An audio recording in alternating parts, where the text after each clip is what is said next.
The appendices outline more details of the history, cultures, genealogies, and languages that Tolkien imagined for the peoples of Middle-earth. They provide background details for the narrative, with much detail for Tolkien fans who want to know more about the stories. Appendix A, Annals of the Kings and Rulers, provides extensive background to the larger world of Middle-earth, with brief overviews of the events of the first 2 ages of the world, and then more detailed histories of the nations of men in Gondor and Rohan, as well as a history of the royal dwarvish line of Durin during the Third Age. The embedded Tale of Aragorn and Arwen tells how it happened that an immortal elf came to marry a man, as told in the main story, which Arwen's ancestor Lúthien had done in the First Age, giving up her immortality. Appendix B, The Tale of Years, Chronology of the Westlands.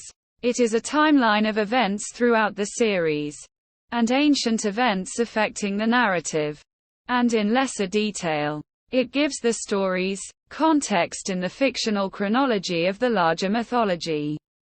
It also tells that Sam gives his daughter Eleanor the fictional Red Book of Westmarch, which contains the autobiographical stories of Bilbo's adventures at the opening of the war, and Frodo's role in the full-on War of the Ring, and serves as Tolkien's source for The Hobbit and The Lord of the Rings, with Tolkien representing himself as a translator, rather than an epic novelist.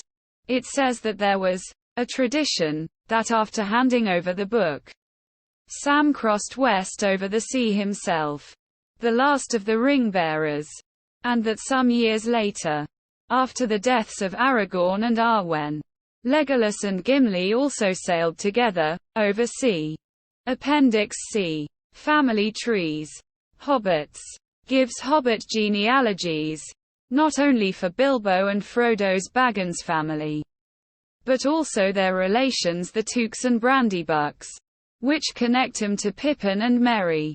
Quote, Appendix D. Calendars. Describes some of the calendars used by the characters in the story, and explains that the Roman month names in the text are translations of the names in the Hobbit's calendar. Tolkien was a linguist, and provided Germanic-sounding names for the Hobbit calendar by extrapolating names of German and Old English months forward to what he thought they might have become if all were still used in modern English, as Yule and Easter are. Appendix E. Writing and spelling. Describes Dwarves runes and the Elvish runes used by the other peoples of Middle-earth. The names of the runes and letters incidentally give a bit of information about Dwarvish and Elvish languages. Quote, Appendix F. Languages and peoples of the Third Age, and, on translation. Presented as 2 sections, in addition to outlines of the various languages in current use during the narrative, and mentioned or seen in the story. It discusses hobbits' names at length.